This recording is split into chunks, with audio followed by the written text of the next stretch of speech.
In machine learning, supervised learning operates like a teacher guiding a student. The student is our computer model, and the teacher is a dataset of labeled examples. By studying answers to past questions, the model learns to solve future, unseen problems. The foundation of this learning process is labeled data.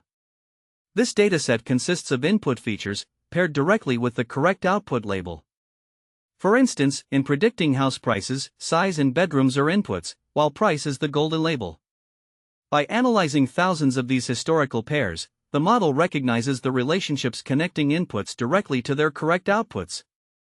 When training begins, the student makes a guess using internal mathematical values called parameters.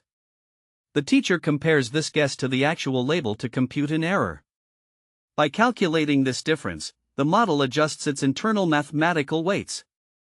Over many training rounds, the model systematically minimizes these errors, refining its parameters until its predictions match the teacher's answers. Once training is complete, the teacher steps away. The student model is now ready to take the exam. When presented with entirely new, unlabeled inputs, the fully optimized model uses its newly tuned parameters to predict accurate outputs completely on its own, showcasing true supervised intelligence.